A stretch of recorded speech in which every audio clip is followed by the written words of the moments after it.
Aloha loves, welcome back to the Intuitive Eye. I'm Sophia Marie, and I'm here with a lovely friend, Lorin Purifoy.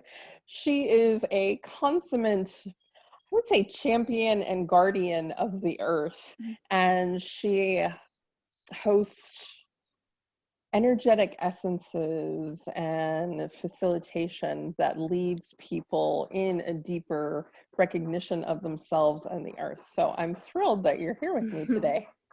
Thank you. I am also. And thank It's you an for honor. actually being out in nature. That brings such a lovely element as we're talking about the earth. So Yeah, it's a I was going to say it's a natural background, quite literally. exactly. Yes, Exactly. Mm, absolutely. Happy to be here. mm. So we started talking before we even started recording, and we were talking about sovereignty. Mm. Sovereignty for humans, sovereignty for the earth, sovereignty for animals, sovereignty for all beings. So let's dive in right there. Like, how is that in our path? In our path as far as attaining that? Mm-hmm. Yes. Mm. Well, I can speak to some of what's come up for me, Mm-hmm. which, and of course, none of this is for the first time, right? I feel like as we continue on our journey, especially those of us that have a spiritual growth path, a personal growth path, what have you, whatever you want to call it, we get to deeper layers. And so a lot of this started last month for me. I'd been called to have a cleansing fire. And I had a sense of what it was about. Not just, it was energetically clearing, but also reflective of clearing energy from relationships, clearing aspects of myself and my life that no longer felt feeding to me in a positive way. And that's exactly the energy that came through in the fire.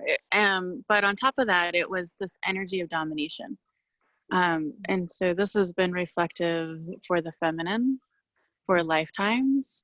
It's been a big piece of healing for what some call the wound of the witches. So this fear of women being seen. I mean, I'm not the only one that's talked about this. This has come up through Dr. Clarissa Pinkola Estes' book, Women Who Run with the Wolves. I think I'm missing a couple words in that title, but I'm actually doing some really deep work with her right now. All of this is related, and it's very much connected into coming back, reclaiming our sovereignty. With the work with her, it's connected to the child heart and the child spirit, and she's offering this work through her Facebook page. So if something piques your interest, I invite you to explore that work with her. But with the fire, it was definitely this energy of the domination culture, and I had a lot of anger that came up. And I love using fire to clear energy. I use it in ceremonies often, usually around clearing and letting go of fears that are limiting us and holding us back. I like alchemy. I like the alchemical energy and force and drive of fire, and the cleansing that can happen from that. But it was just interesting what all came up, from just simply having that simple ceremony for me. And the recognition that the domination of the feminine is, and again, I've known this, but it's reflective of how the earth is treated, how Gaia is treated, who I believe is a conscious being. But it's reflective, again, regardless of what terms you use, but the way the environmental imbalance, I view it as it's an energy of raping her in so many ways, of extracting resources in unsustainable ways, of Something that I feel very protective and actually offended by is our boundaries.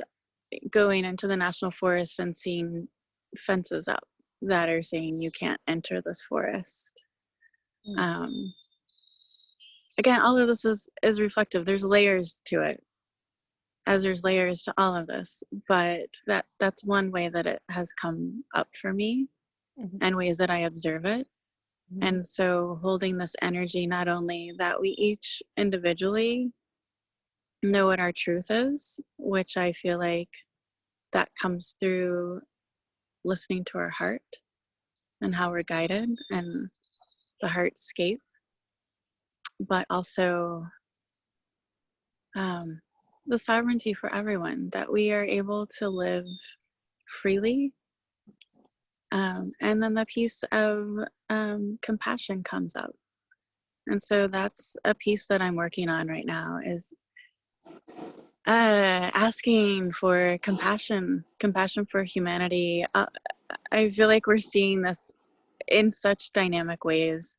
Not only the duality of what exists, but the influences and opinions that people have, and recognizing that all of us have that, and having compassion for myself and compassion for where other people are in their life and in their journey, and how these changes and transitions that we're in right now are influencing how someone responds. And so for me, it's deepening these practices of coming into my heart and being guided from that place, and also from spirit, feeding my ancestors, which are varied. So as we were talking about, I met my star tribe recently. So not just my ancestors that I think of in human form, but all those unseen guides and helpers and allies and beings, and also the energy work that I do a lot of stone medicine work, and working with different elements of the earth herself. So all of that is connected. Everything is all connected. Mm-hmm. Now, you talked about listening to your heart. You talked about listening to spirit, and talking with your ancestors, whether of whatever origin they may be. How do any of these either lend to intuition, or are they actually how the intuition comes? That's a great question. That's a great question. I think that they all influence each other. Yeah, my process over the years, I would say, really what I feel like my dedicated path, and the time that I feel like it really began in a meaningful way for me, that was really my way, was probably around 2006. And it began with reclaiming myself after leaving a relationship. But part of my practices were really tuning in to the earth and the elements around me, and slowing down and paying attention, and really trying to be in the moment and honoring the consciousness of all those beings. And then I, years later, began a process of reconnecting to my womb space and the healing of that work. So I do a lot of epigenetic work also for myself and for clients. So again, that's tied in with lineage healing, but influences that have happened in this lifetime could go back to the time that we were in the womb, but also what we've received from our ancestors. And this began a process of how I started tuning into my intuition. So I shifted away from muscle testing and using a pendulum to dropping questions into my womb space. Because part of that was reconnecting to this energy. It is an energy portal, I believe, connecting my heart to that space and listening from there. And so that process has shifted over time. And I'd say in the last, definitely the last year, I have connected more to my heart space and dropped those questions into that place. And then all of this is connected into deep listening. So listening to how, and this is where I feel like they're all influenced.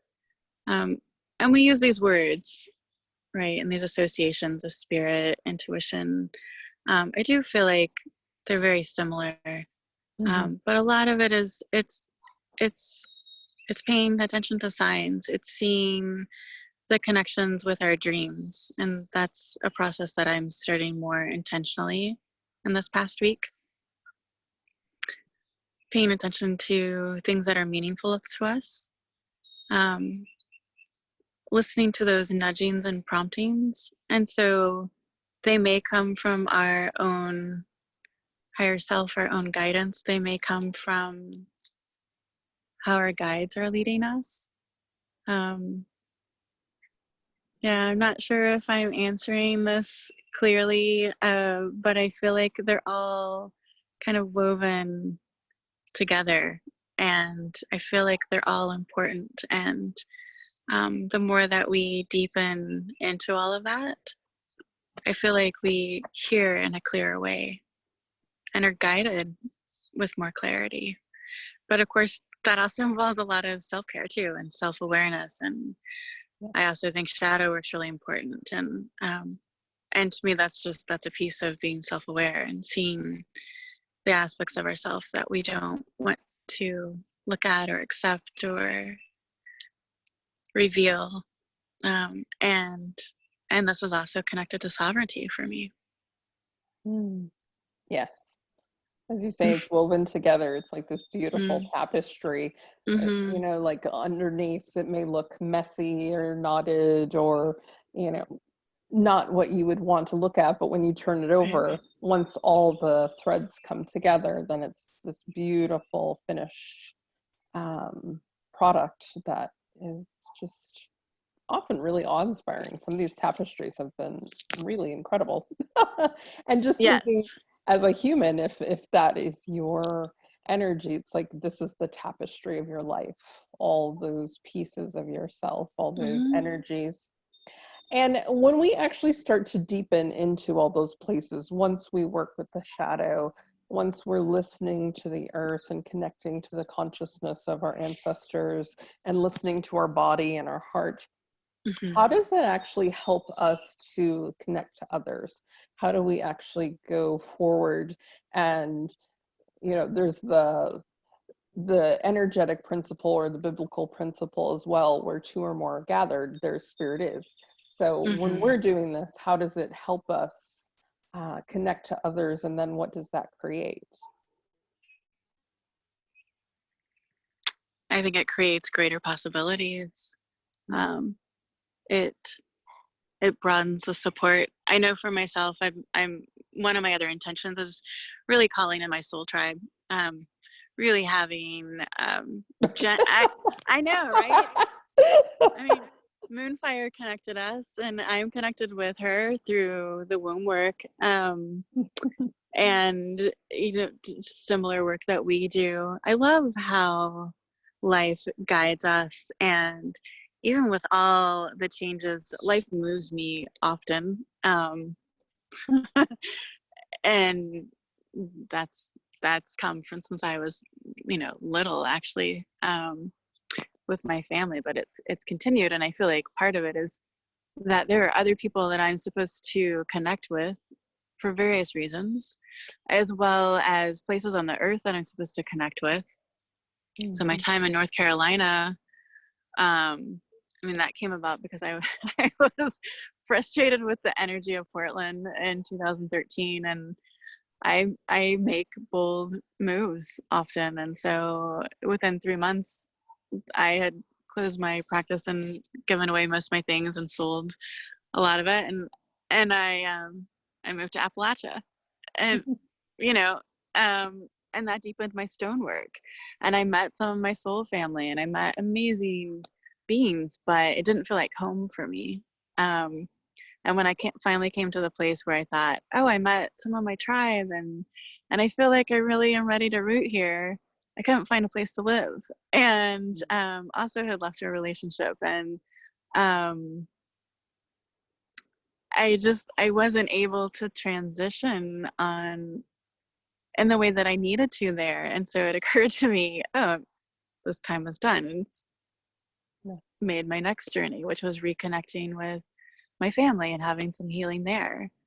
Um, but the ways that it benefits, I think supporting each other, right? Helping each other um, on our journeys and our paths, being able to offer something from our own experiences and perspective. Um, Again, coming back to that piece of compassion, which I feel like we need even more than we ever have before. And um, I'm definitely not a perfect person, human. I have my challenges that I'm still working on. One of which is that I get triggered by people, and um, it can be really shocking sometimes to me how people respond and behave, and yet I try to just slow down and realize we're all just where we're at, you know, and work through my own piece of it and take time before I respond. But I feel like this is the time to really hold each other in our processes, regardless of where we are. And something that's come through, so I've been doing some remote work for the last few months with my remedies. This is something that I've actually done for a decade, but being mostly self-employed, I'm always creating things, and they've been really amazing, and they've deepened in just incredible ways, and especially with the changes that have happened in the last couple of months, it's been really beautiful to have that kind of connection and community. But seeing how the information has changed and deepened, but I also love the crossover that comes through in these journeys. We do brief like shamanic journeys with the remedies, and that we're tapping into the consciousness, and we actually are. I feel like it's good to have the validation from other people of, oh, I'm not just making that up, because some of the information and the journeys can be really wild. Mm-hmm. But when you hear that someone has another experience similar to yours, it's like, oh, this is authentic. This is real. I didn't just make this up. But what's been coming through is a lot of grid work. And grid work is something that I've done with stones, but also energetically. And I have a few different practices that I've been working with in the last couple of months, specifically for humanity and the earth. But what has come through in the guided meditations is as a lot of seeing that the energetic grids within and over the earth, but also out in the cosmic field. And what is I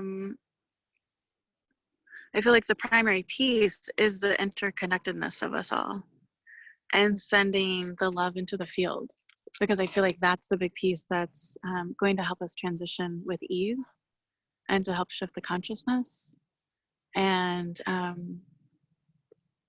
the power that the energy of love offers, Mm-hmm. and that really is the way to move forward and to create change, and to be able to trust in the process. So Yes. No matter how the process looks. yeah, it's going to be different for everybody. It's Yeah. going to be different for everybody. Yeah. And that's actually a good thing. We each have something to offer. all of us matter, Mm. and our uniqueness matters, Mm. and to really honor that, even the ones that we may not really relate to, right? It's Yes. Yes. shifting out of the duality. That's something that I'm really paying attention to within myself. I'm just that observation, and to allow it, to try to allow it without judgment. You know, again, coming back to the compassion. All of this has to start with ourselves before we can extend it to others. Mm. Absolutely. Especially in a time like this where everything is so polarized, Yeah. and it's definitely an interesting time to be alive and also to be aware. And Mm-hmm. as you say, to lend compassion when sometimes you're like, why don't they get it? Or or I don't understand what's happening here. Yeah. And also you talked about slowing down. So this whole global event has really helped, actually forced people to slow down, because Mm-hmm. we were kind of going on this momentum as a planet that was not Right. working for everyone, Right. including the earth, Right. Right. and we're being taught to slow down. So beyond being able to slow down and take that kind of self inventory, what are the other gifts that you see in this whole process? Thank you.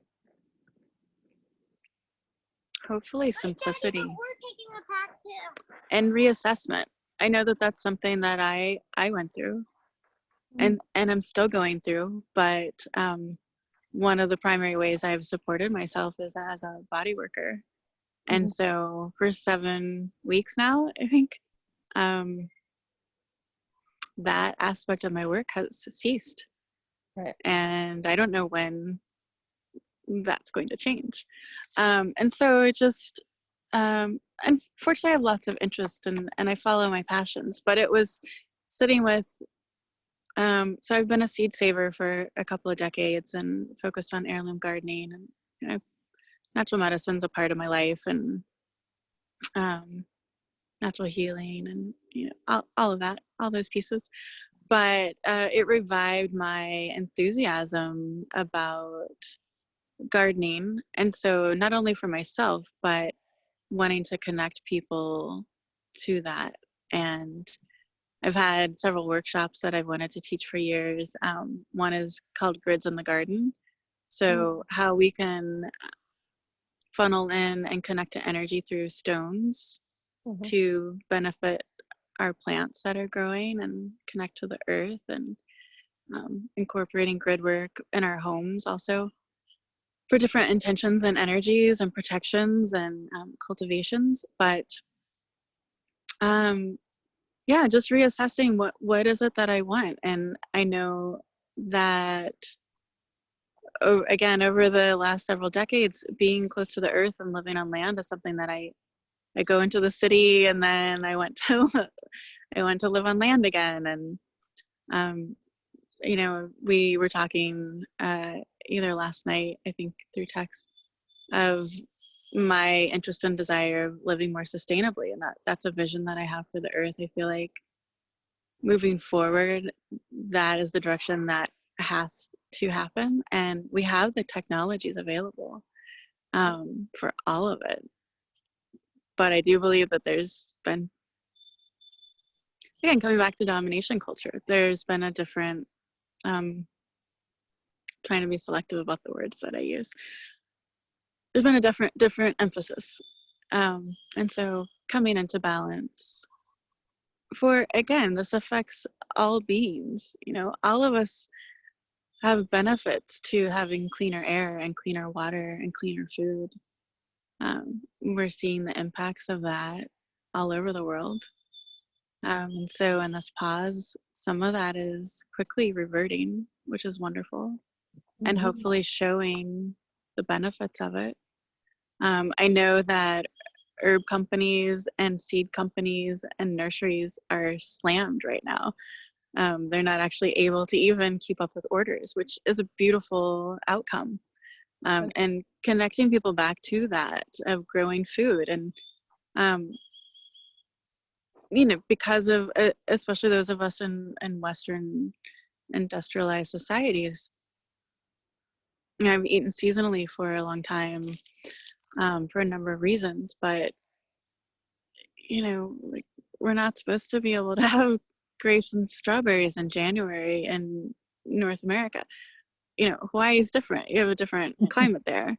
But it's, you know, it's kind of small things, conscious ethical choices that I've realized, hey, maybe I love avocados, but they don't grow here. You know, maybe I need to stop buying them because they're being flown in. You know, it's simple things. It's bringing awareness to our impact on the earth, the impact of the labor that's needed for some of this. There's a lot that we don't know. There's a lot that I don't know about what's behind it. Yeah. But looking at, you know, the destruction of the rainforest to graze cattle, it's, you know, none of this can continue any longer. And not that I think that all this is going to be amended and changed in a matter of months or even years, but I trust that this is the direction that we're going. Yes.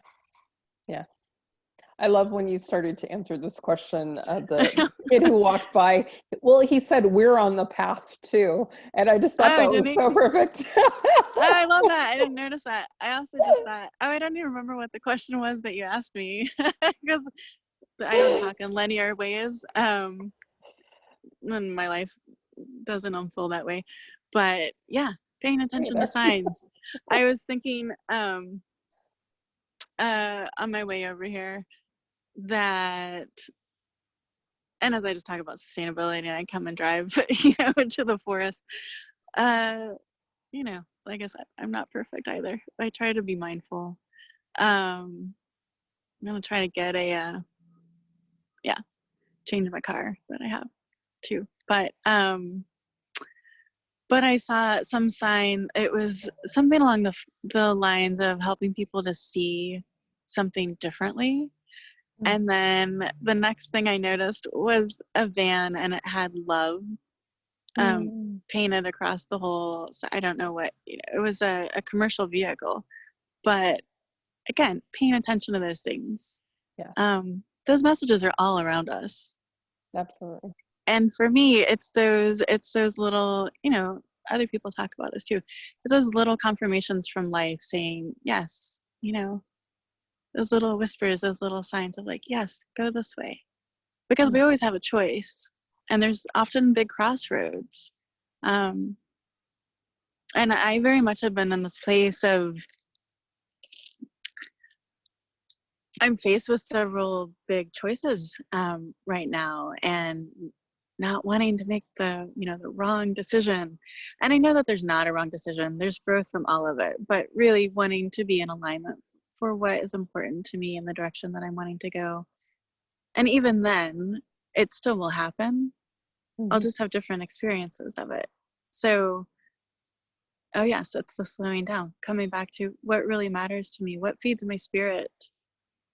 Um, And yes, that interest of being on land and growing food and having community, that's really important to me. And being able to share my work with people that really need it. And my work is deepening and opening in ways because of how my practices have deepened and how I'm listening to spirit and how I'm feeding spirit and really honoring that. And again, that's my ancestors, that's the guides, that's the earth, that's all of it. And it's been really beautiful to see the changes, and being able to finally, and not finally, but in the last, definitely in the last year, seeing the differences in my life and how things show up and how I experience things, because of the growth that I've done, the work that I've done on myself. Mm. So, you know, sometimes it can take a while to feel like, oh, nothing's changing, but it is, and we're always changing. Yeah, yeah, definitely. Hmm. And as we're going through these changes, as it may seem a little more tumultuous, than perhaps normally. Mm-hmm. It's important for us on what we focus on, because as you say, we do have a choice. Mm-hmm. So intuitively, what is your knowing about what's on the horizon for humanity? What is it there for us to focus on, no matter what's happening in reality or in circumstance, but what's Mm-hmm. actually coming? What's actually in front of us? Well, what I trust is the heart, Mm. which I talk about a lot. Many are talking about this.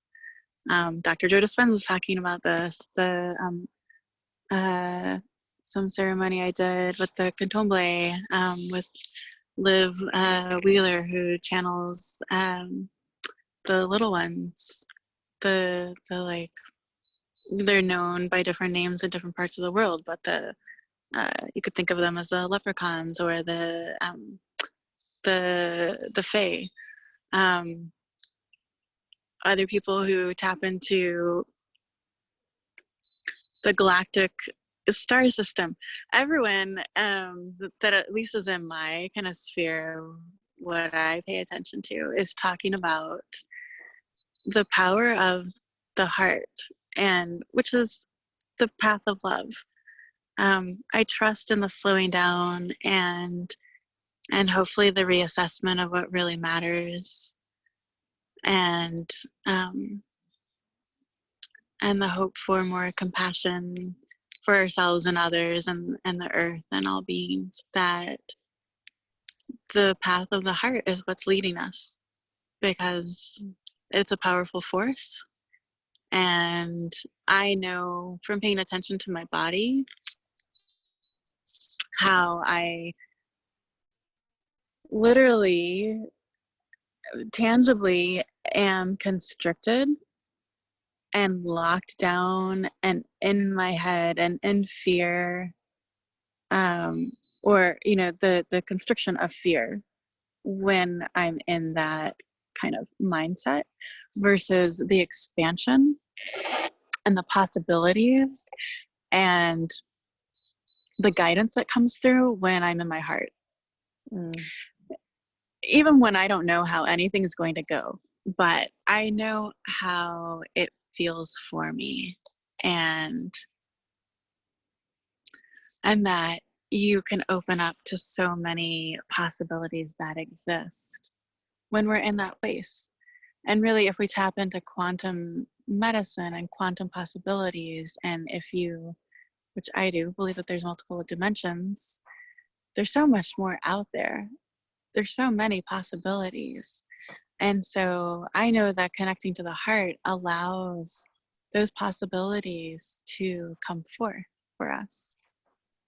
And that trust and that sense of, and again, I've heard many others speak to this too. I've had this sense of calm in the last, not every time. I've also had extremes. I've had lots of grief. I've had fear. I've had, the spectrum of feelings, because we are human, and we're having a human experience. And I think it's really important to allow all of that, because I also know that things manifest on a physical level, right? Our health, our immune system, all of that is connected to our thoughts and our feelings.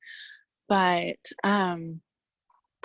even with this upheaval and not knowing how any of this is going to play out, um, when what my work is going to look like, what my life is going to look like, where I'm going to live, all of that, like everything is up. So much has fallen away. And yet I've been able to surrender into that, and having this trust and this calm. And that is such a blessing. And I know that's not everyone's experience. And I know that there's a lot of loss, and there's a lot of, really valid, all of that is valid too. There's a lot of transitions. Like literally, there's souls that are transitioning right now. Um, and so much of this, I think, goes back to what your personal belief is, and how we're able to navigate and move through this. I've also been working with some friends that are really powerful healers and breathwork facilitators that we've been doing remotely, and that has been so important in my ability to move through this with surrender and trust. And last week wasn't an easy session for me, and yet I was able to be okay with it, just coming to that acceptance of, everything's not always positive and rosy and, all of that. But if we can allow that, we can allow that compassion for ourselves and that trust. Again, it's part of the human experience. It is. It is.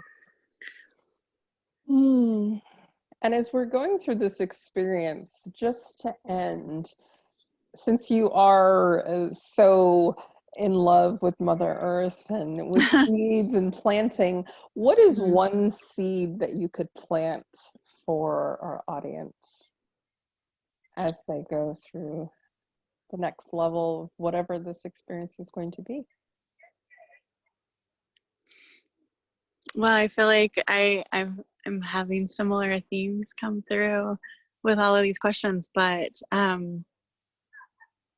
what I've been encouraging for the last several months and really for years is as much as we can connect with the earth and the natural realm, and to quiet ourselves and to drop into our heart and our breath and see how we're guided and what messages want to come through. Because I guarantee if you can connect to those aspects of the natural world and ourselves, that you will have possibilities come through that you may not normally consider or allow for yourself. Yes. Yes. I know it's become an important practice to every morning go and walk on the beach and then actually lay, heart and belly on the earth and third eye, and then swim. And Nice. when they're around, to listen to the dolphins and the whales. Sometimes you can hear them when you're floating. It's so amazing.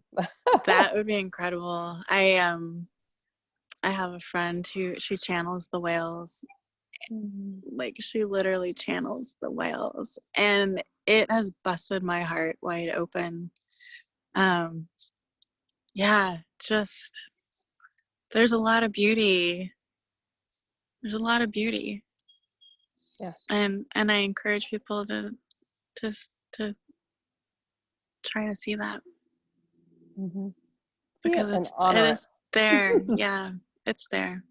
Yeah. Yes. Well, thank you so much, Lorin, for Thank you. bringing your energy and your personal honoring of the earth and the natural cycles and inviting others to do the same. Yes. You're welcome. Thank you so much. It was an honor.